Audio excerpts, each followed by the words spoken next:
Last week, Anthropic dropped a bomb with very little warning before they terminated all access to Openclaw agents via your Claude subscription, whether you're Pro or Max. You cannot use that anymore. I want to share with you my system, my workarounds, and how I'm still using my Claude Max sub within my Openclaw agent system. So without squirrel ado, let's build. All right, so I had Muddy prepare this visual prop for me that we're gonna follow along as I show you some real examples of how I'm working around this ban with Openclaw. Now, workflow number one, Claude CLI plus REST API wrapper. I'm gonna show you in a moment what I did here. Now, if you've been following this channel for quite some time, you know that I love building things in public. I've built a lot of these /command workflows out of Claude CLI before Openclaw. I brought those projects into my Clearmud-OS, my content creation system. I didn't change anything as far as how they operate on the back end. I kept them the same. Instead, I created an API wrapper that allows my agent to call on that command in the CLI, thus not violating our terms of service, right?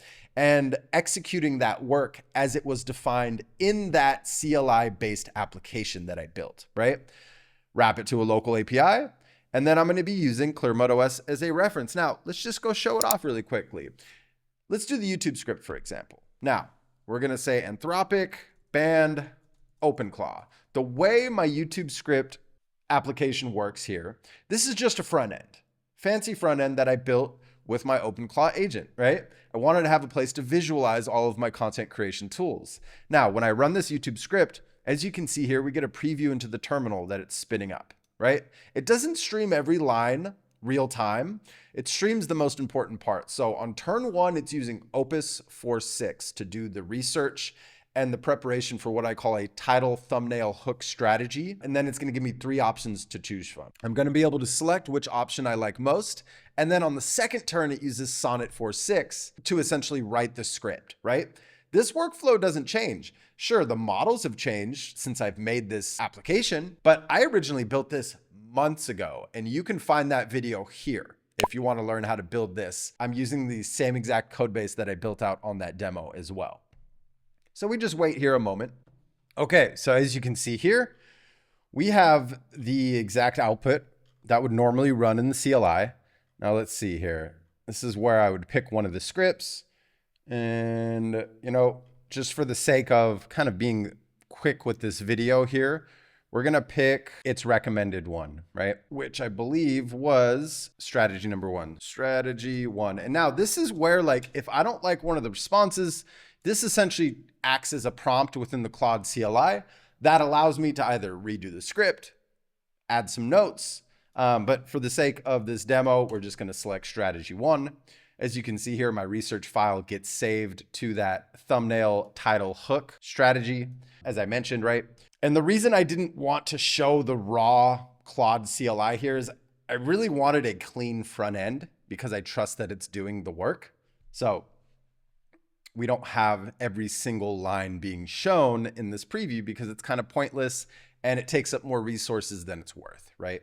It's more of a vanity thing than an actual functionality thing. Now, as you can see, it's not quick, right? Opus takes its time, right? Opus does its deep research with high reasoning for that first part. And this methodology that I have to create scripts, it's very in-depth, right? So it's not a quick prompt, right? It's actually doing the work. And now the generation will probably take another minute or two until it's done. All right, so as you can see here, the script is complete. Now, nothing changed. Like if you go look at the full output, my exact, like, it's beautiful. This is the beauty of not relying on one particular model. Now, I did build this out in the Claude Code CLI many months ago. I made sure not to change the foundation of how it operates, and I simply created that API wrapper that my Openclaw agent calls. So it doesn't matter what agent or what model my agent's running off of, it still uses Claude Code in the CLI for this script output generation. It's awesome. It's a great workaround. So I hope this gets your ideas turning as far as like what you can create, what applications you can create for your industry, your workflow, your automations, whatever it is your agent is doing for you. Chances are there's something you can build with /commands in the Claude CLI that you can then create a wrapper API to call on that command, and keep making use of your Claude Max subscription, especially if you prefer Opus 4.6. Before we move along, I do include a master prompt here. Now, this visual prop is available on our website. All you got to do is go over to resources and you can find it in that resources page there. Now, I'm not going to bother kind of reading through the prompt. You're welcome to go and copy paste that if you'd like. Now, all right. So now workaround number 2 is to build an IDE-like terminal within your OS or within your system that you built for your Openclaw agent. I'm going to give you an example with Clearmud-OS. Now, just a brief overview. We have real terminal sessions. We have file plus config visibility.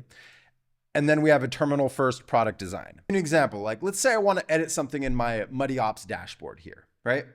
All I got to do is open up my terminal up here, and I'm already within Clearmud-OS because it detects, but if I do want to work out of Clearmud-OS to edit anything as far as that graphic user interface, I can do it there. If I just want to go home, right, I can go to my home on that local VM or my main projects directory, where if I run list, right, you can see all the projects that it controls.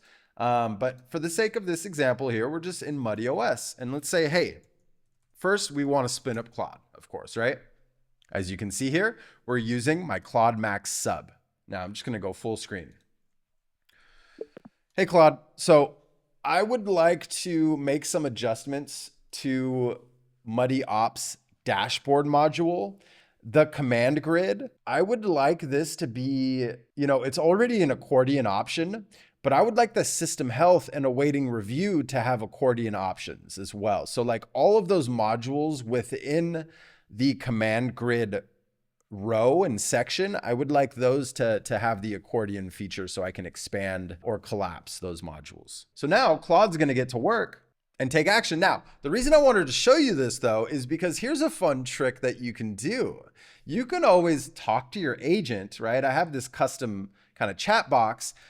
Alternatively, I can say, hey, spin up your browser profile, go to Clearmud-OS, go to the ops dashboard, spin up the terminal, invoke Claude, right? Call Claude in the terminal, and then do this work in the Claude CLI for me, report back once it's all wired in. So there's some workarounds that you can do here. Now, there's a lot of moving pieces here, right? But this still allows me to use my Claude Max sub within my Openclaw agent infrastructure, right? So there's 2 workarounds there. One, you do the work yourself in the CLI in the terminal here that we've built for our OS, or you have your agent do it for you by controlling the browser on your local machine. In my case, my agent has his own virtual machine here, right? And he can open up whatever browser tabs he wants to navigate through and do whatever work I request, right? Now, you might have it installed locally. Alternatively, you just say control the local browser, whether you're using Safari, Brave, Firefox, it doesn't matter. It's a great workaround, right? So yeah, and it's going to do the work. And then all I have to do is report to my agent and say, hey, I just did work in the Claude CLI for this particular module. Make sure that it's wired in properly. But before I actually do that, let's just have it do the work really quick for us. We shouldn't even need to talk to our main agent here. It should do that work in line. So let's go take a look, shall we? So as you can see here, it's discovered everything it needs to do, right? And it's operating just as it would in the CLI, right? In a terminal window. It's just we built our own view within our own OS. Now, this is not going to be necessary for everybody, but I spend a lot of my time between Clearmud-OS and Clearmud-OS here, right? So I wanted that functionality to work out of the terminal in line instead of having to SSH into my VM or physically go into the VM, spin up the terminal here, right? I wanted an easy solution for me to do all through my dashboard, right? So, and I'm going to give you a master prompt shortly. Let's finish the work to show you that it works and to show you that we don't even need to call on our agent to make sure it's wired in because it's doing work on the OS real time for us. And now for those curious, I did create a split terminal view for when I want to have multiple things running. I am going to be incorporating a split terminal and chat view. That way I can chat with my agent in line if I need to, right? If I'm doing manual work, out of the Claude CLI on a particular part of Muddy-OS or Clearmud-OS, or just our Openclaw setup in general. Right now, obviously, this is the easiest way, my floating chat bubble, which I show you how to do in a past video. But I'm thinking about, invoking like a chat window here so that I can also split chat here, should I choose to, right? This workaround's very new. I'm sure I'm gonna come up with better, more efficient solutions down the road, but these are my two initial workarounds that I've been loving, and I get to keep using my Claude Max sub. Now, sadly, my main agent, the personality, I can't use Opus 4.6, right? There's really no workaround there. I'm sure somebody's coming up with some type of solution, but at the end of the day, that's going to violate your terms of service. So please proceed with caution, right? With those types of solutions. Now, let's go take a look at the work that it just did. Let's do a hard refresh on that ops module. And as you can see, look at this. It's an accordion menu where it wasn't before, right? It expands and collapses everything. It's just, listen. Look at that. Bam, bam, bam. And we built that all in line within our terminal. Now, I didn't set up persistent memory yet, right? So once you close the terminal, that does close it. So if that's something you want to be able to kind of open and close the terminal at will, otherwise just leave it open, right? But let me show off that master prompt for you so you can build your own. Now, I'm not going to tell you to screenshot the page. Just go to clearmud.ai, go to our resources tab, and go find the video labeled Anthropic just banned Openclaw, and then 3 workarounds in parentheses. And you're going to see here this master prompt to build your own IDE-like terminal workspace within your OS or within your custom front end that you built for your Openclaw setup. Now, workaround number 3, just switch the model. We have 2 options. We can sit around complaining and be sad that we can't use Claude Max or Claude Pro with our Openclaw setup, or we can find another model to use in place of it. So I chose to go with GPT. This is not a paid advertisement, but it's my belief that with our founder of Openclaw, Peter Steinberg, on the OpenAI team, it's my belief GPT is going to improve drastically as far as personality goes with Openclaw. So we just have to be patient. And yeah, I hope you found some value in today's video. Now, I'm not an AI expert. I'm building in public and sharing what actually works. If you'd like to see me make a particular video around a specific topic, drop a comment below. Let me know who you are, what you do, who your target audience is, and what your question is, and I will add a video to my queue, custom tailored just for you. Thank you so much for tuning into today's video. My name is Marcelo. This is Clearmud, and clarity matters.